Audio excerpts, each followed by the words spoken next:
Hello, and welcome to Open Wounds Podcast. I'm your host, Candace. This podcast is about healing the wounds that you can't see and leading a revolution against oppressive systems that keep them open.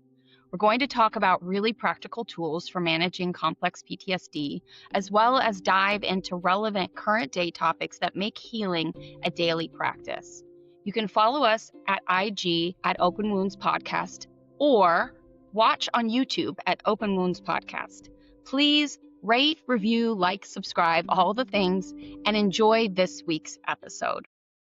Hi, and welcome to this week's episode of Open Wounds Podcast. I have a guest with me today. Her name is Kristy-Ann White-Cheshire.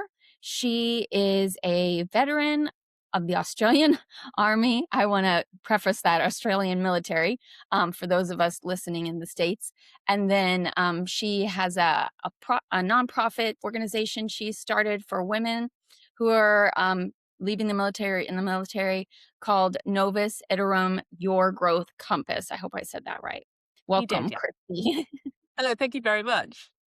Yeah. So, Kristy, would you like to tell us a little bit about your backstory and why you were so passionate that you wanted to start this this nonprofit or this program? Absolutely. So my name's Kristy White-Cheshire, and I grew up in country Tasmania, which limited resources.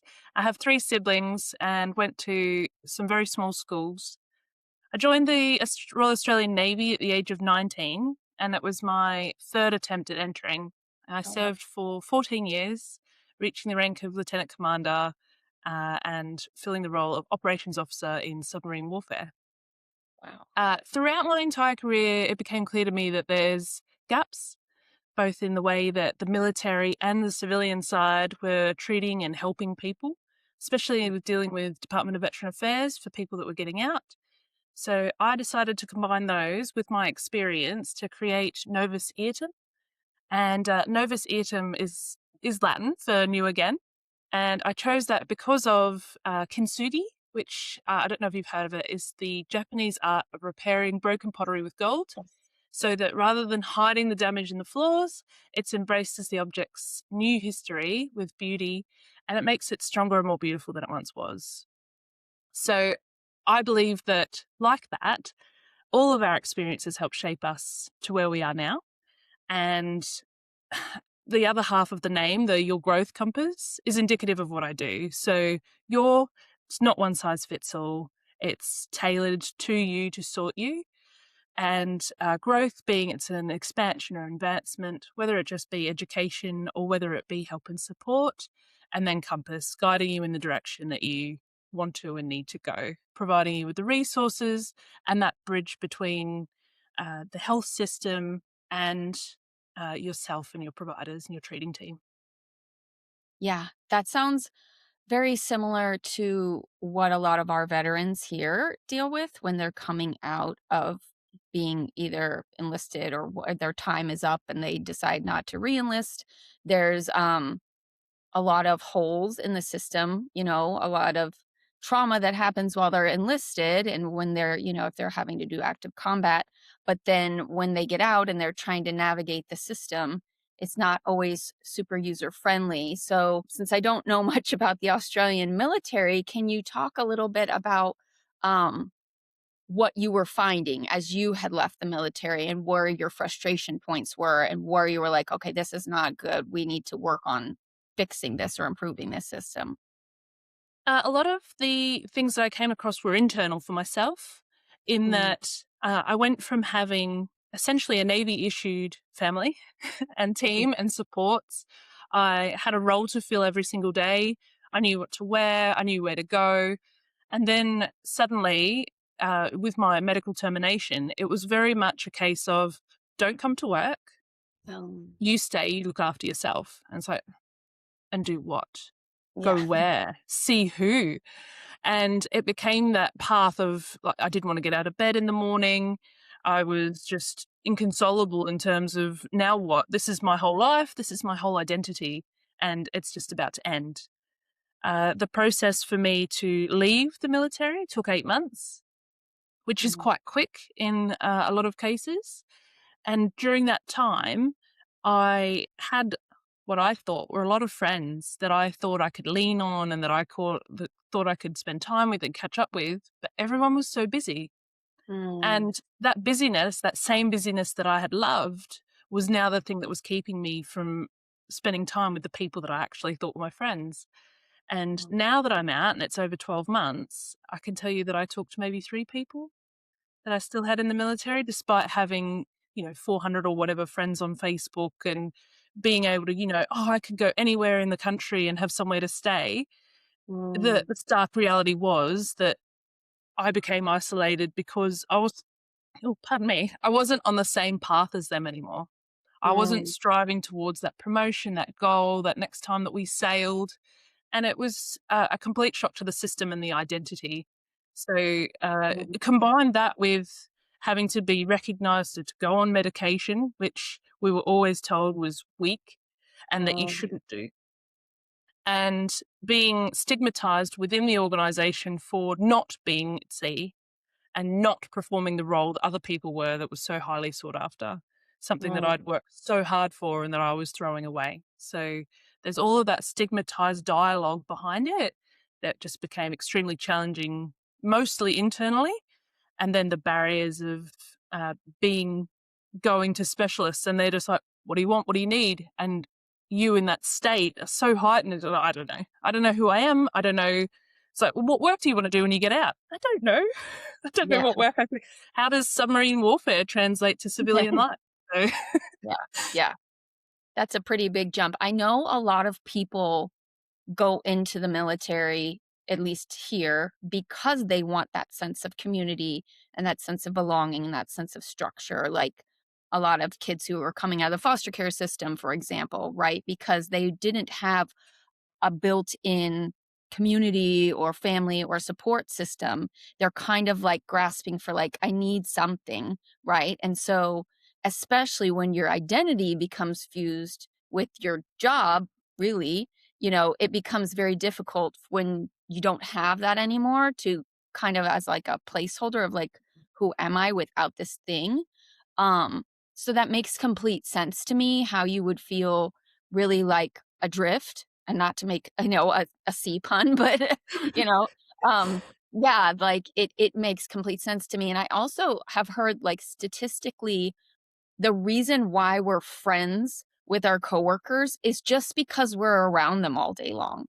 And that when you absolutely. leave, like, you only can remain in contact with, like, less than 20% of your coworkers from an average job, which I had to come to grasp with in my 20s when I left a job, and then I was like, "Wait, these people don't wanna talk to me? They don't wanna go have lunch anymore? They don't want to have any communication with me?" I was left scratching my head because I was like, "I thought we were real, true friends."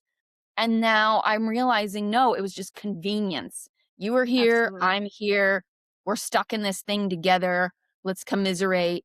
And then when you weren't in there anymore, it's like out of sight, out of mind, which is really depressing, to think that you thought you had a really good bond with this person. And then now it feels like, well, they're not making time for me or whatever. Um, so yeah, both of those things I think are completely understandable for most people, even who haven't been in the military, is when you think, this is my friend, and then you realize, oh, it's just convenience. And then so much of your identity becoming enmeshed into your career.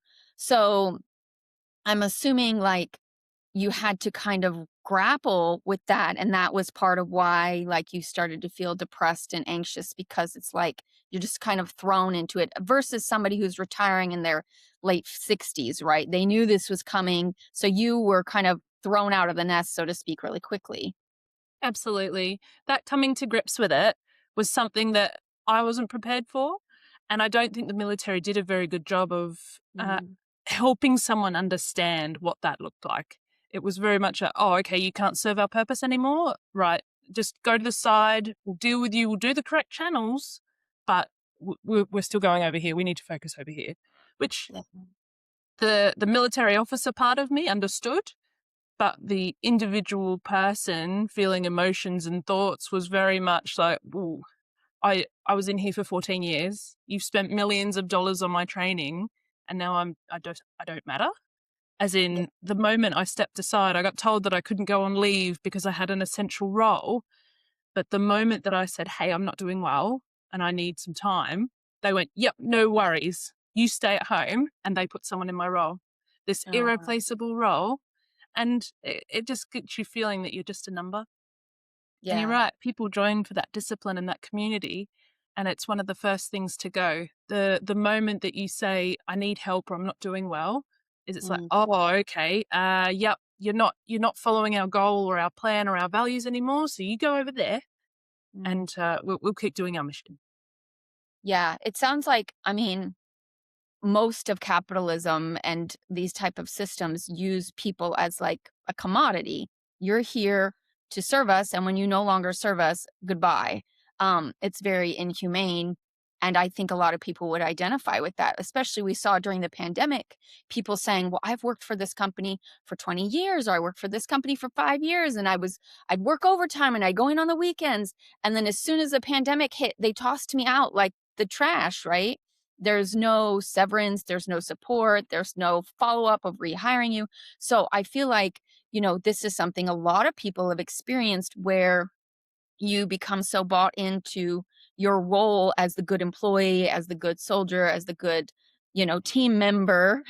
And then you're like, wait, it doesn't go both ways. There's no reciprocation. No, absolutely. And that's part of the reason why I'm doing Novus Iterum. So being able to provide that support to whether it's anyone that's left military or anyone that's left that corporate workplace where they just feel displaced, Mm, and providing a space where they can be heard, judgment free, they can be vulnerable, talk about all the things that they've been through. It's not necessarily, so I myself don't have a psychology degree, but I find majority of the time the people that we need to talk to, it's just a person. yeah. And if that person has been through what we've been through and they can understand and translate what we're feeling, that it means the world. Because so many people don't have someone, especially when, like you said, in the corporate world or in the military, you've gone from that support system and that family to yourself. And so Yeah. many people, when they get out, they don't have that ready made family. A lot of people joke that I don't have a wife or a husband because the military didn't issue me one. And it's very much like, oh, okay, I hear that this is a joke, but at the same time, like you said, overtime, the double shifts, no one's got time to form a relationship because they're so dedicated to their career. Yeah. Right now I'm 35 and I'm at that, the tail end of the fertility tree because Mm, I gave so long to the military. And now I'm going through a fertility journey that I necessarily wouldn't have taken 10 years ago. But mm. I chose to spend those 10 years in the military. And that's another thing that people don't talk about, that this space will provide for people to just vent. And if they want solutions, we can come up with them together. Yeah, I think that's a really good point you're talking about is like, first of all, creating a sense of like community outside in a new structure, right? So I think that's why AA and NA and these types of programs, like veteran support groups, things like that do so well is because you don't really need, I mean, if you're having something severe, yes, please go get help from a therapist or psychiatrist or somebody.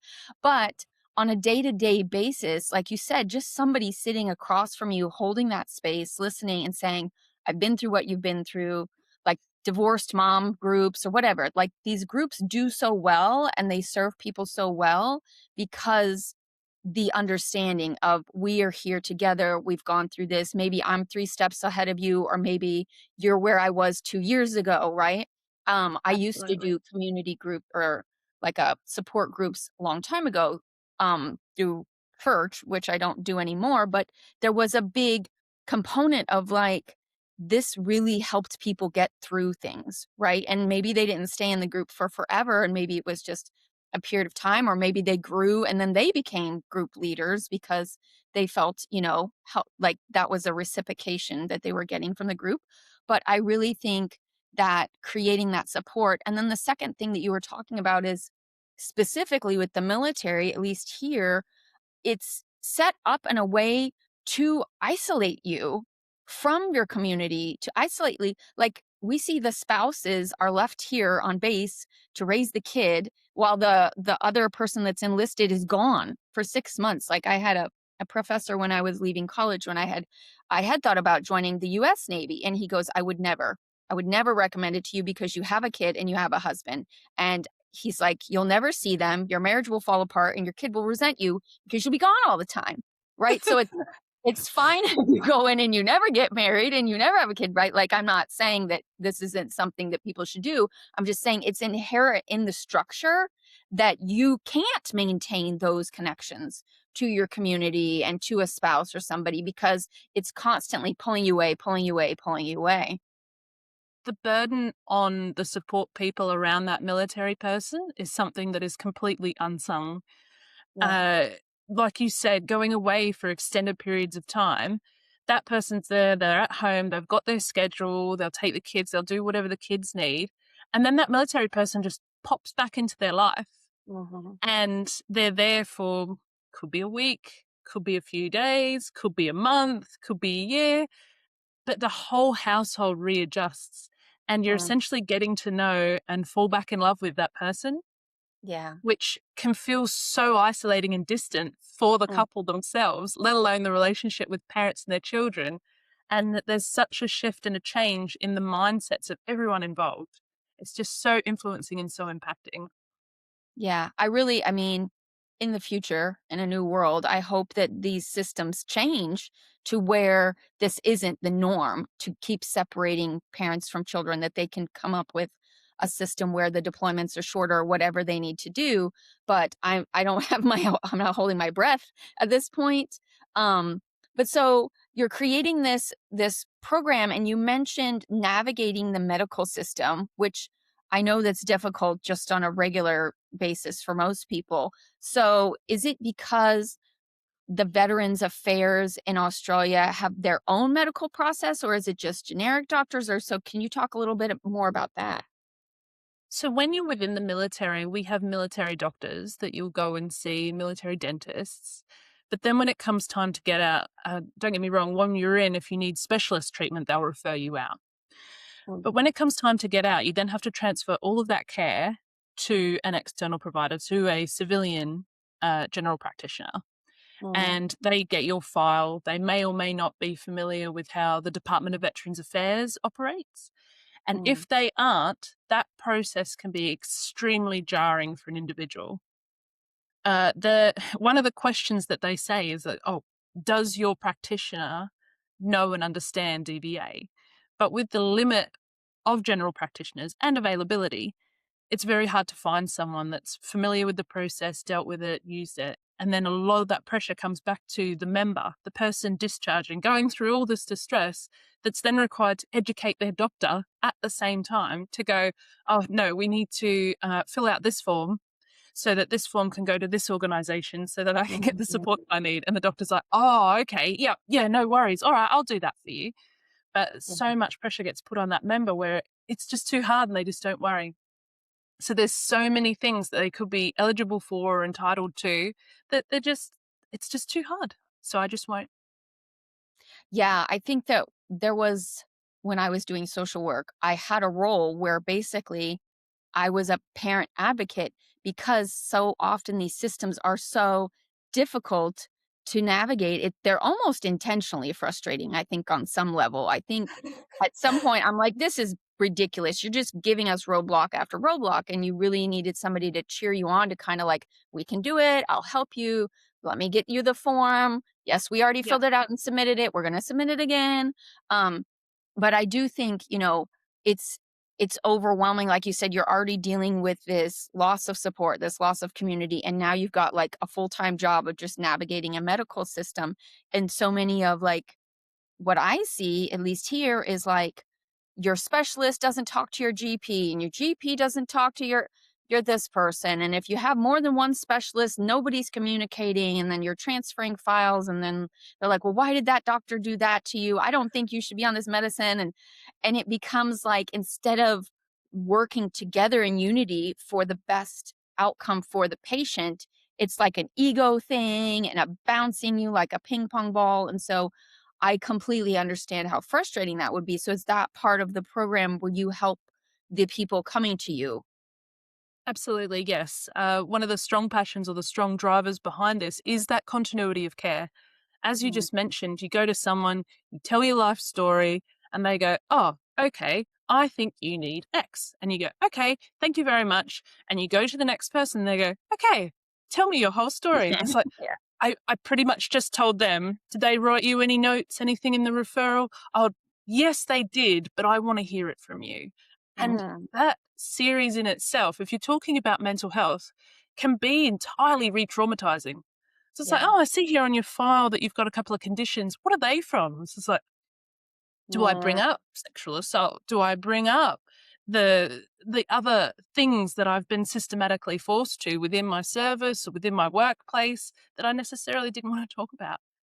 And yeah. yeah, that continuity of care, creating a folio with the person to be able to take along to their GPs, to their appointments, to their sessions, and giving them that power back and that say in the care that they receive. Yeah, I think you brought up a couple of really good points. Number one is the doctors themselves aren't scheduling or given enough time to read through people's files before they arrive, right? So they're 15 minutes in and out. You go, you see them, you leave, right? And so Yes. I think the other thing too, as somebody going through this system, it often feels like, are you just trying to catch me in a lie? Do you like not believe me? Are you trying to make me prove myself to you, right? Yes. Um, so that's part of that feeling of like, what do you mean? Like, I have to tell you all over again? I just told the nurse and then she walked out. Now you're in here. Um, and I think the other thing too is teaching people how to advocate for themselves. I witnessed this with a veteran that I was working with, and I had taken her to the doctor. She was injured in her service and she had like a spinal fusion. She was in a wheelchair. And so we go in to see the veteran doctor at the clinic, and he's just like, well, this is how it's going to go. And this is how it's going to go. Da, da, da, da. And she sat there and she didn't say anything. And I started to be like, well, I have a question. Well, what about this? And what about that? And she just immediately gave me this look like, shut up and don't say anything. And so when we left, I was like, what is your deal? We need to advocate for you. And she goes, you can't talk to a superior officer like that. I'm like, he's not a superior officer to you. He's your doctor. Like, you're not Yeah. secretary anymore. Cut it out. Like, like not yell at him, but rise up and stand up for yourself. So it was very, very eye opening for me to that ingrained, like, you don't speak out of turn. You don't say things that could be misconstrued as disrespectful. Like, there was a whole underlying behavior that was not serving her and getting her medical needs met because it was so ingrained in her and her time in the service.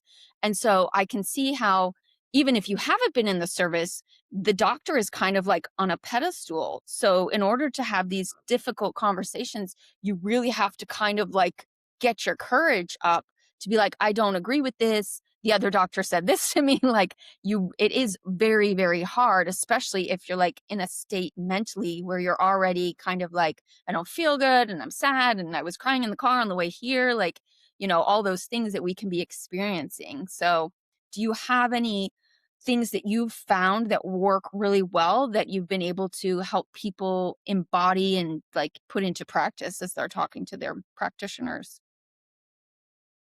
I did want to bring it back to I am practicing in Australia, so I haven't had much experience in the Okay. US system. But the people that I have helped, getting it all out. So you mentioned before in the corporate environment how you were associating with these people. So Mhm. much of what you talk about with them is just like, oh, went and seen this today and blah, blah, blah. It's like, oh, no, you need to do this form or you Mhm. need to talk to this person.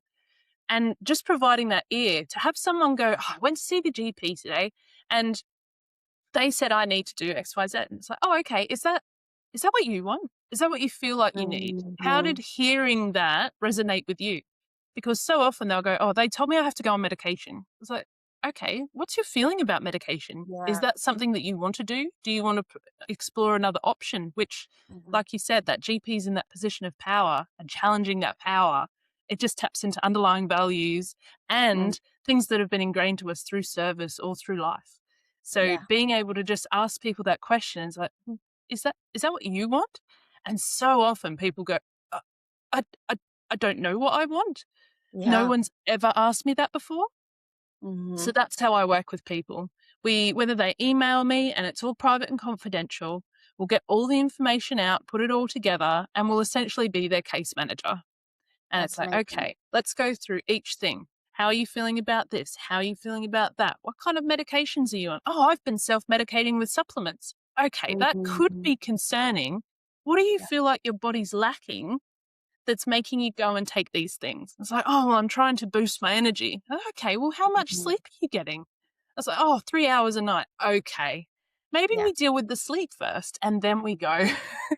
So it's Yeah. just that process of weeding it down and working with the person to understand what it is that they want and that Mm. they need in Yeah, a that's a safe, great point. comfortable environment where they can be vulnerable completely. Yeah, I think so much of this is like learning how to respectfully question authority and check in with yourself on, do I, like you said, they can just be like, well, I'm going to put you on this, I'm going to put you on that. And then you feel snowballed and you feel like I didn't even have a chance to say no to them. Right. So, and then a lot of times you'll get the doctor saying, well, you're non-compliant. And you're like, yeah, because you never asked me if this is what I wanted. Now you're just saying that I'm not doing what you told me to do. I'm not a robot. Like, I am a human and I have to live with these things, especially when we're talking about medications, because so many of these medications have side effects that can greatly impact us, like either becoming too sleepy or not sleeping at all. Like you said, there's so many different things that to just blindly go with what a doctor is saying isn't always, the best thing for each individual person. Um, and then the other thing that you mentioned that I'd like to talk a little bit more about is that the system itself is sometimes re-traumatizing the patient. And so we talk a lot about in the States the ACEs score, the adverse childhood experiences, but I'm sure there's similarly things that happen throughout adulthood or in the service. I know that, like you mentioned, at least in the States, the rate of women experiencing sexual assault or physical violence from their, either people that are also enlisted with them or superiors or things like that, people they're interacting with is very, very high for the military personnel. I don't know if that's the same for you all in Australia, but um, to have to make the person tell these traumatic events over and over and over again is really destabilizing them. And so after an appointment, they could be, disassociating, or they could be having flashbacks or things like that where they can't function for the rest of the day or even several days, right? So can you talk a little bit more about how you all are helping people with that specific component? Absolutely. And I haven't mentioned him yet, but my husband, Alec White-Cheshire, he suffers from anorexia nervosa, which is an eating disorder. He was diagnosed at 10, hospitalized, and then diagnosed and then re-triggered again and hospitalized at 17. Mm. And when I first met him, talking about the systemic gaps and the lack of healthcare, his story shone through. He, as a male, he's now 29 and has lived with this for 19 years. But one of the first appointments he had in the UK with a highly qualified, highly recommended eating disorder therapist, and they gave him a CD with breathing noises. And he said, whenever Yeah. you feel stressed, listen to this. And to hear that come from from a medical background as a professional who, and these things aren't cheap. We haven't brought cost into it at all, Yeah. but medical appointments, you go on, you get that, and then it's just like, this hasn't helped me at all. I don't want to go back to him. Oh, well, that's who I've been referred to. And putting Mhm. that power back. And it's one of the things that Alec and I talk quite a lot about is the medical system. A lot of the appointments that we've been to lately, someone will say something and it's like, oh, I thought they meant this. As no, I took it this way. And that's Mm. another thing that we offer is with the talking things through and that essentially detoxing after an appointment. It's like, Yeah. how did that trigger you? How did that feel to hear those things said to you? And it, that re-traumatization that you mentioned, it is really prevalent. There's the whole nature and nurture. You get some things from childhood, you get a lot of things from your environment. And there are some things you just don't want to talk about. There are some Mm. things that are saved for certain people to talk about. And it's Right. that safe place that we need to have. Another thing that you mentioned as well is the medication. I don't know what uh, timelines are like for getting appointments within the US, but here sometimes it can be quite challenging to get an appointment when you need an appointment. Mhm. The UK exponentially more so. So it was to the point where you would book an appointment and then they go, okay, my next availability is in a month. And I was just like, oh, okay. Yeah. So you've started me on this cycle of medication, which could be quick acting. And I now need advice, but you're not available. So Mm. we'll talk to the people through about what they're feeling and how they're feeling about it and things that they could do in the meantime. Another one is the medications that my partner and I are on. They're slow acting. The doctor Mm. says that it will take about a month for it to take effect. So if you have a particular dose and then you up your dose, it could be a month before you actually notice. Mm. Then you start to feel all these particular side effects that you mentioned. And it's like, well, is this normal? Am I okay? Yeah. And quite often there's no one around to talk about the insecurities that you have about your own body, about your medications, about the healthcare system and that person that's in that position of power that, as you mentioned right at the start, that 15-minute appointment where you're in, Mhm. they look at your chart, they go, right, okay, no, we'll do this. Excellent. Solution done. Out the door. Right. Next one in. Yeah.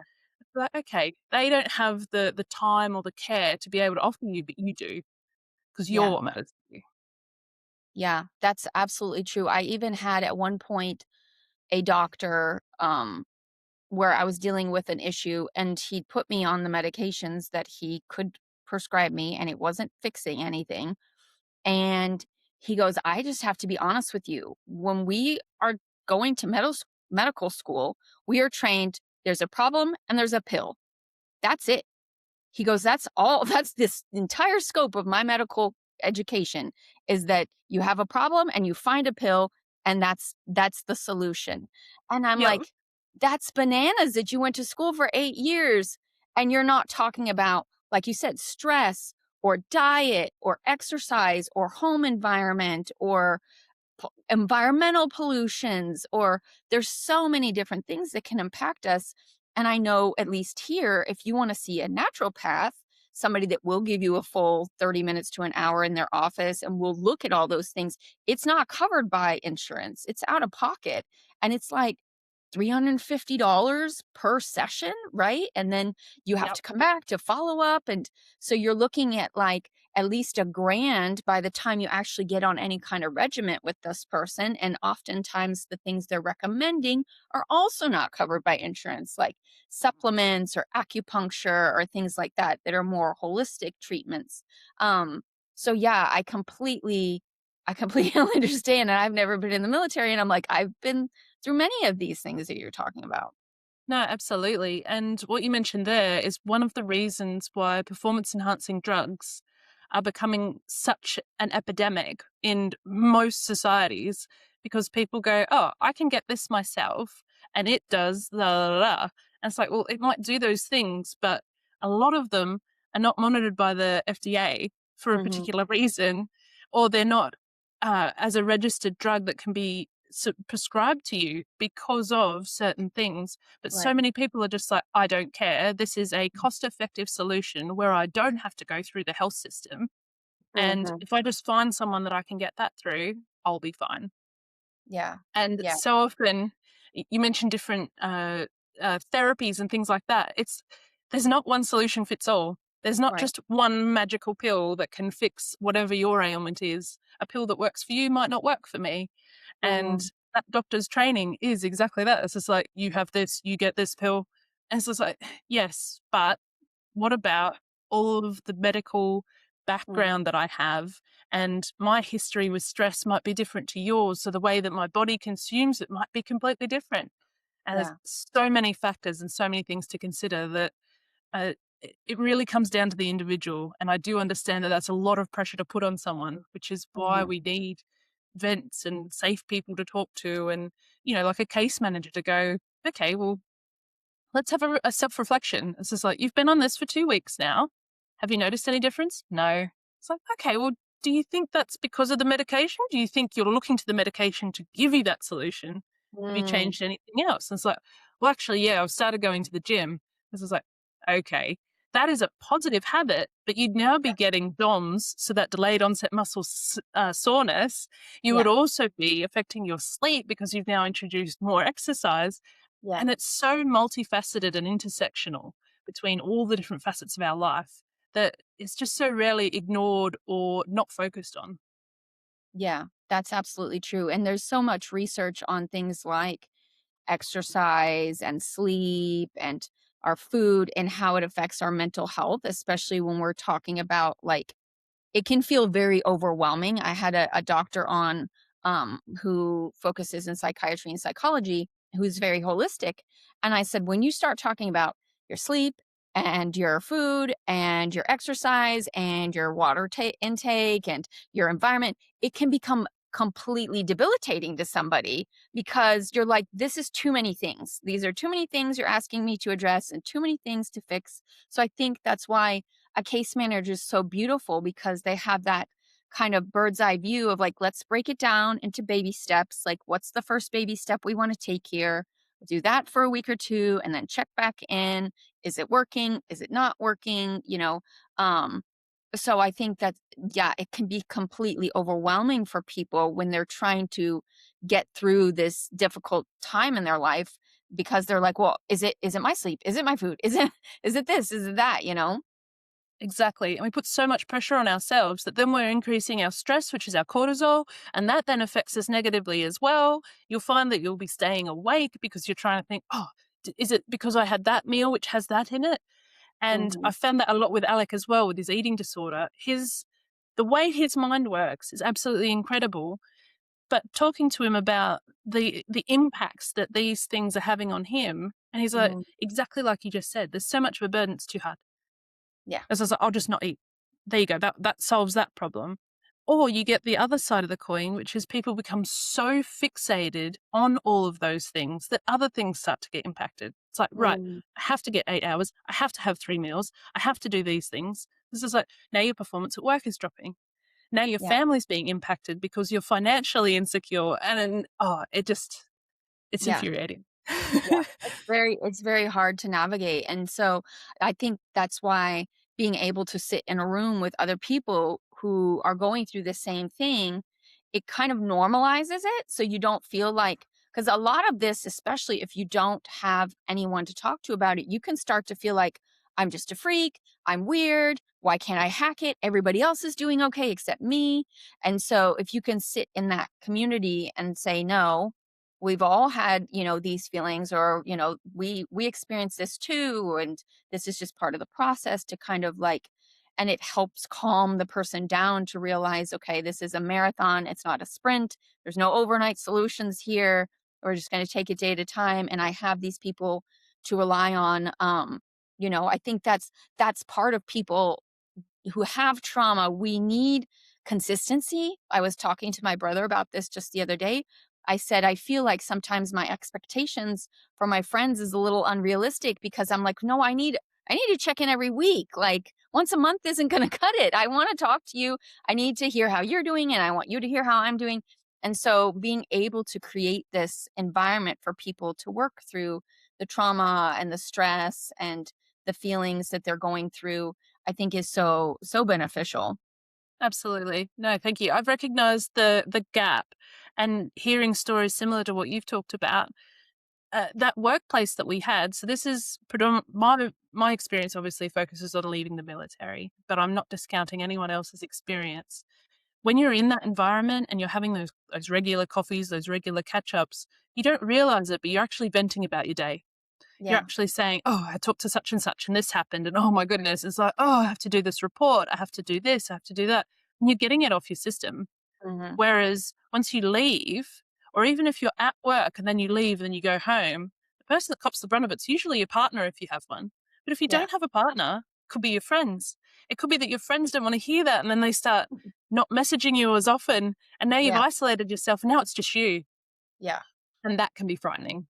That it's just like, I have no one to turn to, I have nowhere to go, no one wants to talk to me. And it's like, okay, well, reach out. Mhm. Let's get a file started on you. What is your biggest problem? And a lot of people go, I don't know where to start. Yeah. And that's okay. That whole first session is just tears pretty much. Because it's like, this person doesn't listen to me and I don't talk to my mum and I wish I had a relationship with my sister. It's like, okay, I'll write each of these down and we'll do a Yeah. little mind map and we'll work through each one because Yeah. each thing is valid. So, Yeah. and that's a lot of things. Like so many people are like, okay, well, your sleep's not great and your food's not great, but you're working, good job. And it's just like, Yeah. oh, okay, then I'm fine. It's like, Yeah. well, no. Yeah. Each thing, you deserve to have the life that you want. So let's Mhm. try and achieve that together. Yeah, I think that's important to like, you know, build from the positive. Yes, where's the one area in your life that's not going to shit right now, right? Like, what is that? And then, yay, okay, good. We're gonna stick with that. And yes, we'll keep building, but I do think too, especially when we're getting into like depression or anxiety or we're kind of spiraling or really stuck in our head, we start to discount any positives that are coming in, right? Like, yeah, you may be your employee of the month at your job, but because that's the only area right now, you're like, well, it doesn't matter. Everything else sucks. And we'll kind of downplay it. So to have people to reframe for us, be like, no, that's really great. That is amazing. You should be proud of yourself and kind of cheerlead us on, especially if we don't have, supportive family or supportive neighbors or friends or things like that. I do notice too is like, when like you said, either people will be like, I'm tired of hearing the same story from you again, and so they'll kind of pull away, and that just reinforces that sense of like, oh, I suck, or I'm a loser, or I don't have any friends, right? So kind of figuring out how to that middle ground of getting the person to reframe with a positive, like, yes, it may feel like everything sucks right now, but the reality is you do have these a couple of areas that don't suck, so let's look at them and let's build from them, and let's kind of shift your rose colored glasses, right, so to speak. Absolutely. It's one of the things, and I obviously can't talk to everybody's experience, but it's something that I have done throughout my career. It's very much you achieve something, yep, cool. Now the next thing, now the Hmm. next thing. And you don't take any time to celebrate those successes. And half the time, you don't even recognize them as a success. Yeah. Which is something my partner is really good at with me, which I'm still struggling to recognize the love and support that he gives. But it'll Hmm. be like, oh, I didn't go to the gym this morning. And he's like, oh, well done choosing rest. And you're like, here I am beating myself up that I've not chosen exercise. And he's like, oh, that's so good. I'm so inspired by you taking rest for yourself. It's like, I wish I could do that. And you're like, wow. It's so interesting to hear the flip side of the coin. So you're right. Having those successes highlighted makes a world of difference. Yeah. And I think, when we're in the middle of it, having the people around us to, if it's the case manager, if it's the support group, if it's a chat thread or something, um, because so often we, like you said, we discount all the progress we have, and then we lose sight of, like, because we're looking over here to the future, we lose sight of how far we've actually come, right? Like, So true. yes, it sucks that you left the military, but you were in there for 14 years. That's a really long time. That's a long career to have, and so many people don't even make it past 3 to 5 years, right? And so just being able to pat yourself on the back and validate yourself is, I think, a huge part of healing and moving forward with building on your mental health and improving your feeling of your quality of life every day. Absolutely. That reflecting part is something that we all do not as well as we probably could. So, Yeah. like you just said, it's like 14 years. And it's like, okay, cool, I've done that. Now what? It's like, well, wait a second. That was Yeah. hard. That Yeah. was long. And it goes the same for any career that anyone's had for any length of time. You'd mentioned before about the double shifting, the overtime. No one mentions that, you've missed birthdays, you've missed anniversaries, you've missed your children growing up, you've missed funerals, you've missed big occasions for people like 30ths and 50ths and 60ths. And no one Yeah. mentions those things, but Yeah. they're so impactful. Yeah. And acknowledging, you know, this was the sacrifice I made in the moment because I wanted this outcome and now I got this outcome, right? So, yeah, it's really something I think, especially for those of us who are geared towards being, negative or depressed or things like that, like our baseline, it's constant work to be able to be like, no, I'm proud of myself. I did do something amazing. I did do something that I am proud of and that I'm going to take the time to acknowledge it, even if it's just letting myself take a 15-minute break and take a soda or whatever it is, right? Like giving Yeah. ourselves like a little pat on the back. Um, but yeah, I think, do you want to talk? Is there anything about your organization that we haven't talked about that you want to share on? Honestly, we've pretty much covered all that's offered. As I mentioned, tailor-made programs for each person, so it's not one size fits all. We accept you as you come, so it's very much like you don't need to, be high earning or low earning, or you don't need to have a particular dress sense or dress style, or be of a particular gender or background or profession. It's honestly, if our services sound like something that you need or want in your life, then reach out. The whole first week is free. So we'll talk as much or as little as you like, whether it's through text message, call, WhatsApp, Teams, Zoom, however it is that you feel comfortable communicating, and we'll get the answers that you're looking for. Whether that be uh, recognize that you just need to praise yourself a bit more, or whether it is that you have fundamental underlying issues from your childhood and that you need to seek help for that, we'll get on the path together. Yeah. So this is currently just in Australia. Is it all over Australia or is it just in certain areas? Uh, Being Australian operated, I do operate throughout Australia at that the distance, so I can do Zooms and Teams, as I Okay. mentioned. In terms of in person, that's just in southern Tasmania, Okay.